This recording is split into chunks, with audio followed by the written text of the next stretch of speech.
Allez, nous nous lançons donc dans le Grand Bain. Nous sommes ensemble pour vous tenir compagnie jusqu'au port de 11h. Vous nous rejoignez, vous êtes à Kankan sur 97.7 sur les antennes de Baobab FM, la même fréquence à Sigiri. Vous nous rejoignez également à Zérékoré sur Baobab FM à Lola, tout près donc à une trentaine de kilomètres, mais aussi dans le Sankara à Farana. Merci de votre fidélité. Et rappelez également que vous nous suivez désormais depuis hier sur Fraternité. Et ça, c'est du côté de Mamou, dans la ville Carrefour, chez Talibé Bari. Merci encore une fois d'être au rendez-vous. Akoumba Diallo, bonjour. Bonjour Aboubakar, bonjour à nos chers auditeurs et téléspectateurs. Bienvenue. Merci. Mamadou Djambalde, bonjour. Oui, bonjour Aboubakar et bonjour à tous. Bienvenue. Cabinet, bonjour, bon retour. Merci beaucoup, bonjour. Et votre forme ce matin? Je suis en pleine forme. Très bien. Merci à tout le monde. Bien. Merci beaucoup. Mamadou Ouri Diallo, bonjour. Bonjour Aboubakar, bonjour à Nyonso Moridou, Bienvenue. bonjour à Komodou, bonjour à Koui. Bien. Mohamed Kaba, bonjour. Oui, bonjour le faiseur de roi, bonjour aux auditeurs, bonjour aux téléspectateurs, bonjour à la paisible population de Madina à Kankan et bonjour à mes cousins de Koumi, c'est à Mamou. Bonjour aussi à... comment ça s'appelle Konendou. Konendou, voilà. Bien sûr. C'est Konendou. Et à mes beaux de Koui. Bien. Ouais, mais Mambo, vous oubliez Zérékoré, votre ville natale. Bien. Non, mais il est du Libéria aussi. Ouais, mais surtout Il m'a dit qu'il a 7 terres. Ah oui, oui. Il a encore 7 terres. Il est propriétaire terrien. Ouais, j'ai mes domaines à Morovia. C'est un métis, hein.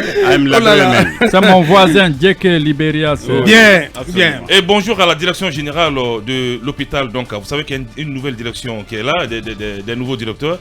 Mais on nous apprend que déjà il y a une suspension. Vous savez, le docteur Ibrahim Mansouri Diallo du BOC, le tonitruant leader politique qu'on connaît sur tous les fronts, qui secoue vraiment le cocotier lorsqu'il s'agit de rencontrer entre les acteurs politiques, vient d'être suspendu par cette direction générale de l'hôpital où il sert. Ouh là là. Oui, on nous apprend. Qu'est-ce qu'on lui reproche? Voilà, qu'il aurait tenu des propos malveillants et qu'il aurait commis une faute lourde. Sauf que dans la note... Une faute professionnelle. On nous dit faute lourde en date du 11 février. Donc en date, il est suspendu de toutes ses activités au service... Au sein de l'hôpital Donka. Non, au service d'imagerie médicale et de l'unité de télémédecine de l'hôpital Donka. Oh là là. Donc Dr Ibrahim Souri Diallo est suspendu, on ne sait pas pourquoi. On nous apprend que le syndicat pour faute lourde. Pour faute lourde et pour des propos malveillants à l'endroit de l'autorité, de la direction générale de cet hôpital. Ouais. Donc on va essayer de se poser des questions. Déjà, c'est une nouvelle direction et des sanctions tombent. Je crois qu'il y aura bien d'explications. Oui, mais peut-être que c'est une sanction disciplinaire. Bien sûr. Peut-être que ça peut bien se comprendre. Voilà. Justement, au-dessus, mais il faut mieux comprendre le motif de la suspension. C'est pas un meeting politique. C'est pas un meeting. À un moment donné, il faut quand même lui dire qu'il n'est pas sur un ring politique. Il est à l'hôpital, il est dans ses fonctions professionnelles. Parce qu'il y a la base politique en Guinée que des gens comme ça émergent. Non, mais ce que je veux dire, si on suspend quelqu'un qui est du service d'imagerie médicale. Vous savez. Donc on ne doit pas le suspendre. On peut le blâmer. Est-ce que tu t'entends parler, Mohamed? Non, on peut le blâmer, c'est ce que je veux dire. Non, je te pose la question. Il y a des degrés. Non, je te regarde en face. Est-ce que tu t'entends parler? Je m'entends parler du faiseur de roi. Non, je ne crois pas du tout. C'est ce que je veux dire. Mais tu ne peux pas défendre cela. Non, je ne défends pas ce que je veux dire. Une sanction prise par la direction. Toi-même, tu viens de le rappeler pour faute lourde. En attendant de savoir ce qui s'est passé, vous parlez de propos malveillants vis-à-vis plutôt à l'endroit de la direction de la nouvelle direction générale. Tout à fait. Et peut-être d'autres choses. En attendant de savoir, mais ce qui est vrai, c'est que il a été suspendu pour faute lourde. Qu'est-ce qui se cache derrière cette expression? Vous ne pouvez pas venir nous dire non, on ne peut pas le suspendre parce qu'il est le seul cadre au niveau du service d'imagerie. Non, c'est pas ça. On peut juste le blâmer. Il y a des degrés de sanctions. Où est-ce qu'on veut aller dans ce pays? Il y a des degrés de sanctions. Il faut arrêter ça. Il y a des degrés de sanctions. Il y a le blâme, il y a l'avertissement, il y a le blâme et puis la décision peut tomber. C'est la question que je me pose. On peut vraiment le blâmer vu que c'est un médecin qui est connu de tous au-delà de sa fonction politique. Combien de cadres sont suspendus en Guinée? Non, mais c'est un médecin.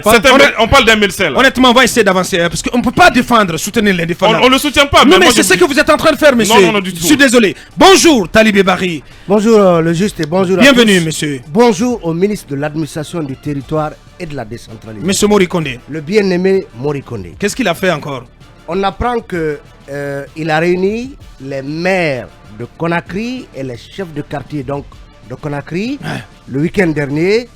Ouais, j'ai vu un reportage là-dessus hier dans l'enceinte à la télévision nationale de Conakry. On aura dit beaucoup de choses, mais semble-t-il, on a tourné autour du pot parce que. C'est quoi le pot? Apprend-on, vous avez vu depuis des mois l'idée d'une installation de délégation spéciale fait son chemin sur les réseaux sociaux. Il y a des supputations autour. Nous apprenons que l'objectif, justement, ce serait justement d'installer des délégations spéciales à Conakry et pourquoi pas à l'intérieur du pays. Ouais. Donc, on est en train de trouver l'argutie, La parade. l'argutie juridique possible pour justement mettre fin au mandat de ces maires qui, il faut le rappeler, ont été élus en 2018 lors des élections de février 2018. Et aujourd'hui, apparemment, cette gente en tout cas, ne sent pas les maires dans l'esprit de la transition, ne semble pas compter entièrement sur ces maires parce que ces maires sont ici, justement, les conseils communaux sont ici des différents partis politiques. C'est-à-dire qu'à Matoto, le RPG, à Kaloum Djigui avec Feu Aminata Touré. Donc, semble-t-il, on voudrait avoir plutôt à la tête de ces communes des délégations spéciales, des hommes peut-être plus à l'écoute de la junte et des instructions de la junte que ces maires relevant de partis politiques. On se pose la question comment le ministère va s'y atteler, mais déjà une brèche est ouverte. On en parlera avec le limogeage du maire de Matam. Non, il faut en parler maintenant. Oui, on en parle là. Du maire de Matam. Ça c'est mon bonjour. Ça c'est mon bonjour. Je parle de ton bonjour là même. Oui, alors il va bonjour dire encore au ministre, justement au même ministère, on reste dans les locaux du même ministère pour revenir sur la réplique de Maître Alfred Matos. Puisque le ministre de l'administration du territoire honnêtement, ce Alfred Matos, il est insaisissable. Oui, mais il est insaisissable. Oui, parce que mais qu'est-ce qu'il veut à la fin du compte? Mais il a été démenti publiquement ici par le ministre Morikone. Mais s'il est formel, mais attendez quand même. Non, je vous ai dit que c'est un notaire assermenté. Non, mais attendez quand même. Mais il a contre-attaqué lors d'une conférence de presse hier. Parce qu'il dit, écoutez, M. Diallo, il dit, il persiste et signe que l'accusé de réception est venu effectivement du ministère de l'administration du territoire. Il dit, je cite, l'accusé de réception qui a sa particularité. D'abord, le ministre nous a reçus en audience et nous a félicités. Est-ce que Maître Alfred Matos est en train de nous dire que avant même l'accusé de réception, le ministre les a reçus, les a félicités avant que ne suive... Pour la tenue du congrès. Pour la tenue du congrès. Avant que ne suive cet accusé de réception, ou aussitôt l'accusé de réception reçu, le ministre l'a reçu en audience. On se pose des questions. Lui, en tout cas, dément, parce que c'est une façon de démentir le ministre, qui estime que un tel accusé de réception n'a pas été adressé par son ministère à l'UPG. Mais finalement, voilà, il revient au ministre de rétablir et de laver son honneur dans cette histoire. Parce qu'on est dans une sorte de ping-pong, de jeu de ping-pong, de démenti contre démenti. Absolument. C'est quand même très grave. Parce qu'il faut que le ministre... Il faut que le ministre... Si éventuellement qu'une enquête serait menée, si éventuellement il y a dysfonctionnement, ils vont essayer de citer les responsabilités parce que lui, il ne reconnaît pas l'authenticité de cet accusé de réception. Et vous savez ce que dit Maître Alfred Matos? La preuve a été éloquente que le courrier était du ministère. Il n'y a pas d'équivoque là-dessus. Il y a eu dysfonctionnement ou un quiproquo là-dessus. C'est tout. Donc il estime que... Est-ce qu'il sous-entend que l'enquête dont on a parlé a même été menée et que l'authenticité du courrier a été prouvée?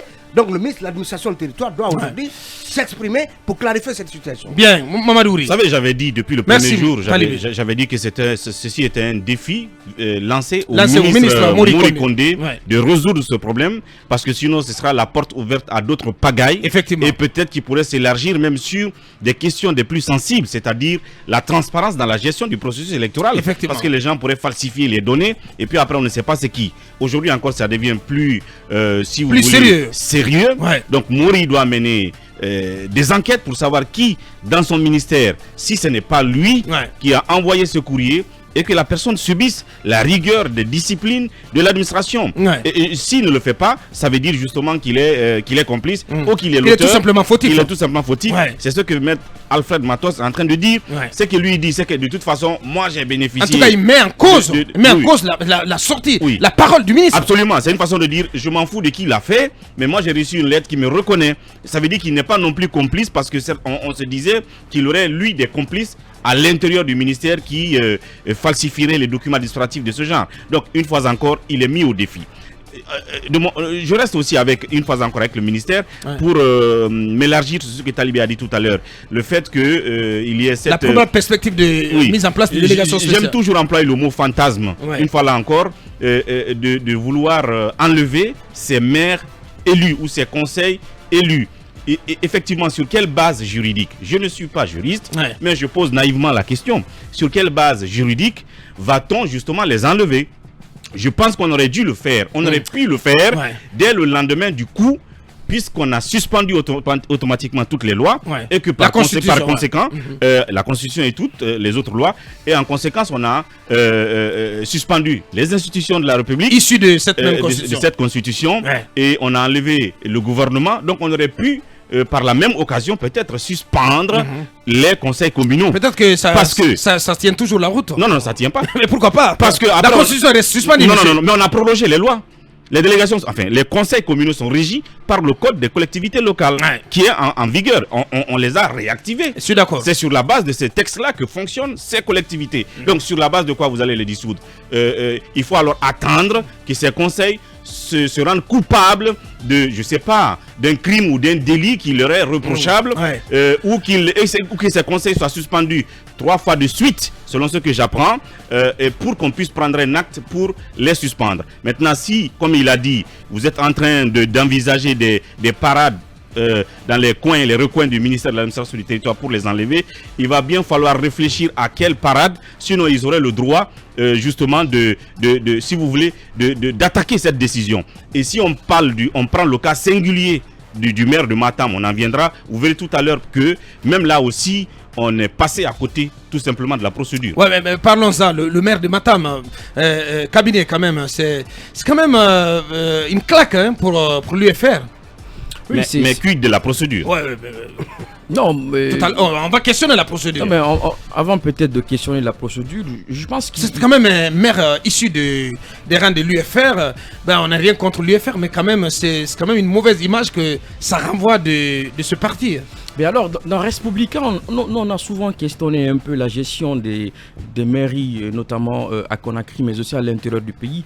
Il y a même des rapports de la Cour des comptes qui incriminent la gestion de certaines circonscriptions communales. C'est pas tout à fait le bon ménage dans ces institutions-là. Donc, je pense qu'il faudra peut-être y mettre, comme on l'a tout à l'heure dit, la manière, questionner véritablement, est-ce qu'on leur reproche quelque chose? Parce que ce qu'il faut craindre, c'est que vouloir aller comme ça rapidement et on nous apprend qu'on a envie de mettre en place des délégations spéciales contre je ne sais quoi. Est-ce que ces maires-là, leurs mandats sont arrivés à terme parce qu'ils sont élus depuis 2018? Il reste encore 2 ans. Il leur reste 2 ans. Je pense que le ministre de l'administration du territoire n'a pas besoin de les enlever, parce que réellement, s'il a envie de les avoir, c'est pas compliqué cela. On sait en réalité... il faut passer par les audits. Et des rapports, il en existe à flopper, toute une flopée de rapports là-dessus. Il va en parler tantôt, et puis on lui demandera de se prononcer sur la procédure, sur ce que dit la loi en la matière. Allez-y. Oui. Non, mais j'étais en train de dire que le ministre n'a pas forcément besoin d'incriminer ces maires-là ou de travailler sur un projet de leur remplacement par des délégations spéciales, parce qu'en réalité, ces gens sont des administrateurs territoriaux dans un premier temps. Ils relèvent certes des partis politiques, mais du moment où ils sont au niveau des localités, ils agissent plus comme des administrateurs, même si quelque part leur affiliation politique est quelque chose qui peut être qui devrait être mentionné, parce qu'il va s'agir, c'est eux qui vont mobiliser. Il reste des gens engagés pour leur parti politique, parce que les mairies, il faut rappeler ici, tout comme dans certaines circonscriptions, je ne sais ce que sera un peu la loi pour les chefs de quartier par exemple, ce sont des gens qui sont tout près des populations. Donc c'est un peu la gestion de proximité, mais ce sont aussi des politiciens qui sont très intéressants dans le cas des mobilisations. Et des mobilisations, il y en aura très prochainement. Bien, allez-y Akumba. Alors, oui. Sur le cas du maire... Oui, 3 pistes de ma part. Premièrement, on sait que par principe, on gouverne avec ses hommes. Même s'il faut parfois utiliser ses ennemis dans une gouvernance qu'on souhaiterait être réussie. Le cas d'Alpha Condé est très patent. Il est venu, il a gouverné avec des gens du RPG et du PDG. Je pense que ce n'est pas à expliquer. Et il a réussi. Il a réussi ce qu'il devait réussir. Oui. Allez-y. Je suis d'accord avec vous.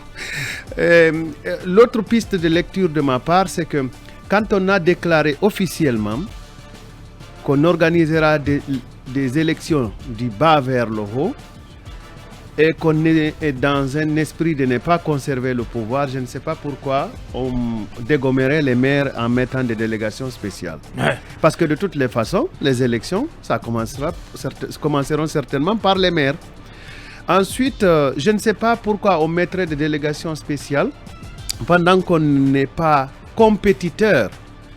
On n'est pas concerné par les prochaines élections en dehors de son aspect d'organisation. Je ne vois pas pourquoi on changerait les maires. Mais ceci dit, je ne voudrais pas aussi cautionner certains agissements de ceux qui détiennent le pouvoir public et qui n'arrivent pas à satisfaire les besoins des citoyens. Effectivement. Besoins pour lesquels ils ont été élus. Bien. Et que dit la loi en la matière? Est-ce que vous êtes intéressé à la chose? Est-ce qu'on a, Si on interroge la loi, elle est totalement violée. Bien. Voilà. Allez-y, Talibé. En parlant de loi, il y a l'article 143 du Code révisé des collectivités de c'est important, de 2017 qui dit les membres de l'exécutif d'une commune peuvent être suspendus par arrêté du ministre en charge des communes lorsque leur négligence à accomplir leurs fonctions a été dûment constatée. La durée de la suspension ne peut excéder 3 mois. Plus loin, les membres de l'exécutif communal coupables de manquements graves à leurs obligations, après avoir été entendus et invités à fournir des explications écrites sur les faits qui leur sont reprochés, peuvent être révoqués par décret sur proposition du ministre en charge des collectivités locales. Bien. Les arrêtés de suspension et le décret de révocation doivent être motivés. Et ils ont un recours.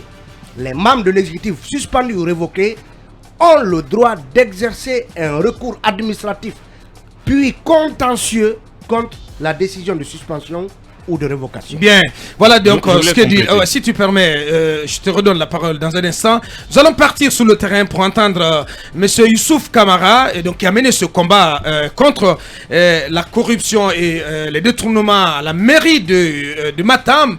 Il est le chantre de ce combat. Est-ce que les faits lui donnent raison? Donc nous allons lui demander, il va se prononcer là-dessus. Il est en direct, Youssouf Kamara. Il est conseiller communal issu de l'UFDG. Bonjour Youssouf Kamara. Bien, on va le rappeler, le temps pour Ibrahim Babin Diallo de le rappeler. Allez-y, Mamadou. J'apprends qu'il y a un rapport de l'IGF qui accable le maire de Matam. Ça, c'est une réalité. Maintenant, est-ce qu'à ce stade, il est inculpé? Je ne sais pas. Parce qu'effectivement, il y a par exemple l'article 79, pour compléter ce que Talibé a dit tout à l'heure, qui dit que le ministre en charge des collectivités locales peut, par décision motivée, suspendre de ses fonctions un des conseillers communaux ou régional, un membre de l'exécutif ou un délégué du conseil d'une collectivité locale qui a été inculpé par la justice de crime ou délit pour une durée qui ne peut excéder 3 mois.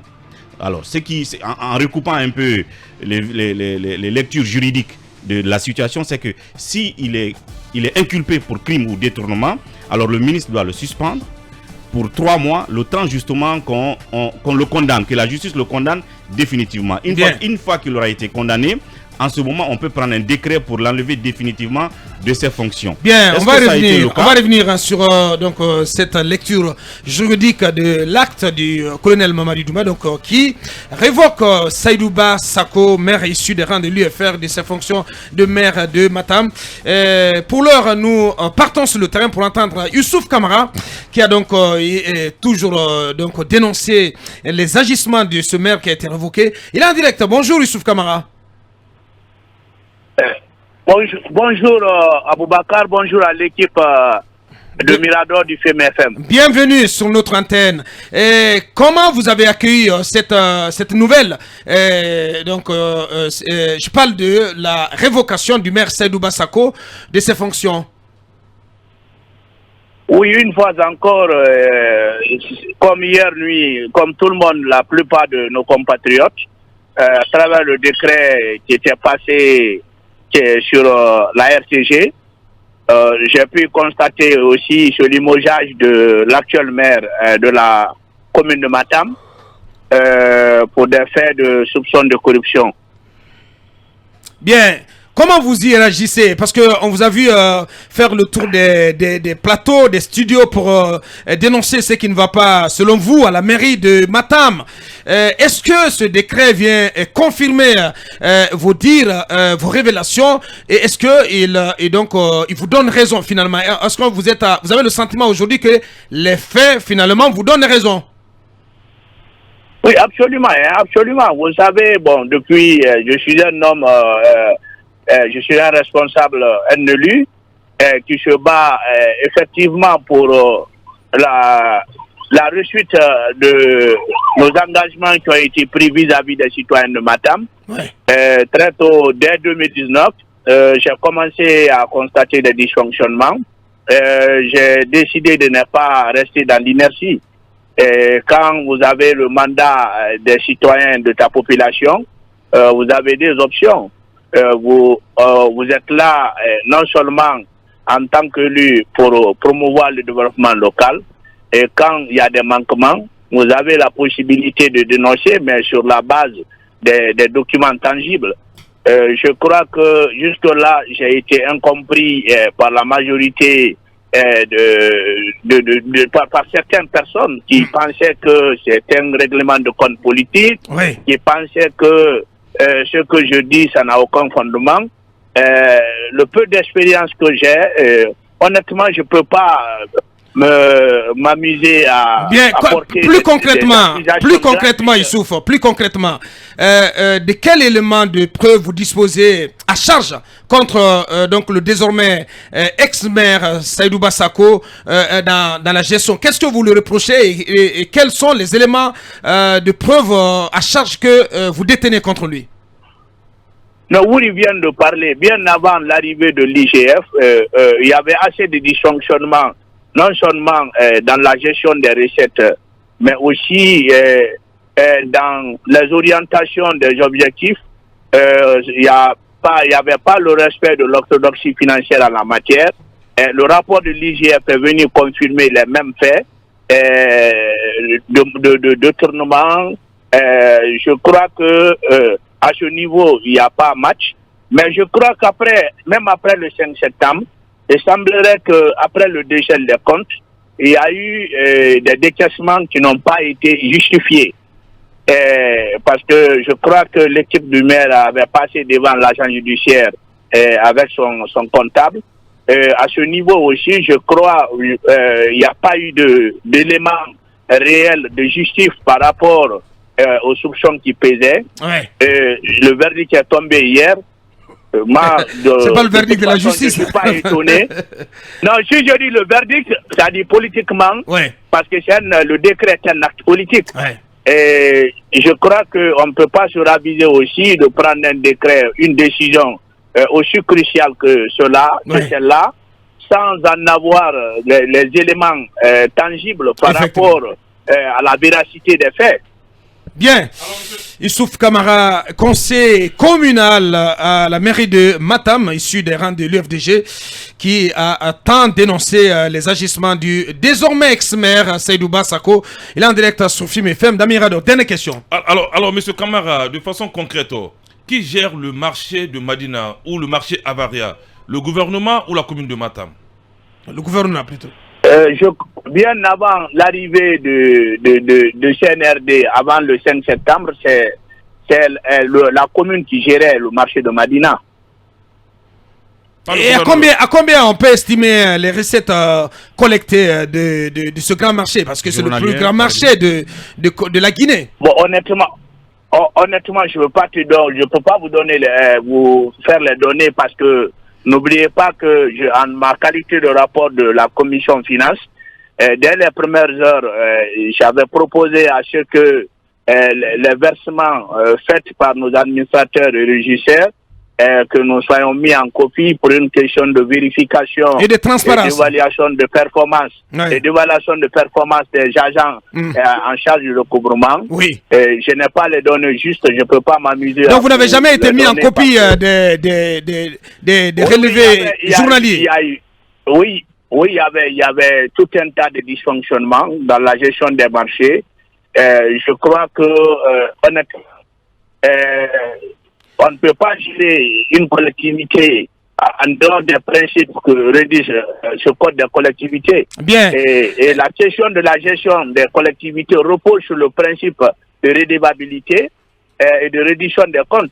Bien. Mais si toutefois il n'y a pas de visibilité sur la traçabilité des fonds, il n'y a pas d'investissement sur le terrain, je crois qu'il y a quelque chose, il y a de matière à discuter. Bien, Youssouf, peut-être une question dans l'autre sens. Qu'est-ce qu'on peut noter comme bilan? Qu'est-ce qu'on peut mettre à l'actif du maire, du désormais ex-maire Saïdouba Sako? J'imagine que tout n'a pas été noir dans sa gestion. Est-ce que vous êtes à même de noter des choses positives dans le bilan qui a été le sien durant son passage à la tête de la mairie de Matam? Honnêtement, compte tenu des potentialités que nous avons, honnêtement, le bilan est globalement négatif. Ouh là là. Faut pas se mentir. Il n'est pas catastrophique à ce point quand même. Oui, mais écoutez, vous êtes une grande radio et d'autres radios en sont témoins. Quand vous réalisez des projets sur fonds propres, vous le médiatisez. Vous êtes des élus. En ce que je sache, Tim n'a jamais été invité pour venir inaugurer une école, un centre de santé. Je crois, si vous ne direz pas le contraire. Très bien. C'était donc Youssouf Kamara. Ce fut un plaisir pour nous de vous entendre. Est-ce qu'il fallait aussi vous rendre hommage dans ce combat que vous avez mené durant le passage de Sako à la tête de la mairie à cabinet. On vient d'entendre Youssouf Kamara. Non mais je pense que on a comme l'impression que ça prouve que voilà, il ne criait pas dans le vide. Oui, justement, je pense qu'aujourd'hui il peut se sentir heureux. Il faut en ce moment que justice soit faite et que l'on sache effectivement c'est que ce qu'on reproche à l'élu, parce qu'il y a comment j'allais dire, une volonté de punir, mais il faut aussi que la justice soit faite et que l'on ne soit pas un peu dans l'envie de faire un peu dans une sorte de comme lui d'ailleurs l'a dit, qu'il ne souhaiterait pas que l'on voie cela comme une forme de règlement de compte. Mais ce qui est vrai, c'est que les mairies sont beaucoup pourries aussi, tout comme les administrations publiques, les ministères et d'autres institutions. Bien. Akoumba, en toute honnêteté, si on se base sur les différents rapports d'audit de la Cour des comptes, il ne devrait pas être le seul maire à être inquiété. Oui, vous savez, il y a eu un audit au niveau de la commune de Ratoma, un audit au niveau de la commune de Matoto, mais c'est des audits qui concernent les gestions antérieures, pas les gestions actuelles. Mais il faut demander des comptes aux personnes concernées. C'est tout à fait normal. Bien. Bon, c'est tout à fait normal qu'on demande des comptes. Mais Aboubakar, j'ai une information de première main pour vous. Allez-y. Ce matin, selon plusieurs sources, tous les occupants de la cité ministérielle de Donka sont invités à l'état-major de l'armée. Ouh là là. Oui. Je vous lis une note qui m'a été transmise. Objet convocation d'une réunion de travail. Dans le cadre de la mise à jour du recensement des immeubles bâtis de l'État, nous vous demandons de bien vouloir vous présenter à l'état-major général des armées EMGA, muni de tous les documents relatifs au terrain bâti que vous occupez à Donka, commune de Dixine, Conakry, le mardi 15 février 2022 à 10h précises. Très bien. Ouais, c'est dans l'ordre normal des choses. C'est encore le patrimoine bâti. Mais bien sûr. Aucun. C'est dans l'ordre. Aucun. Non. Aucun. Aucun quand même, ça reste à voir. On peut dire des choses là-dessus. C'est de l'intimidation encore. Attendez, quand même, c'est dans l'ordre normal des choses. Vous vous rappelez que c'est là-bas qu'on a invité aussi les propriétaires de comment je dirais, la résidence de la résidence 2000 et d'autres. Hein. C'est justement là-bas. Donc c'est pas aujourd'hui. C'est le CNRD. C'est un pouvoir militaire. C'est un pouvoir militaire. Bien sûr. On est en transition. Il faut faire avec. Vous parlez Allez, c'était notre tour de chauffe.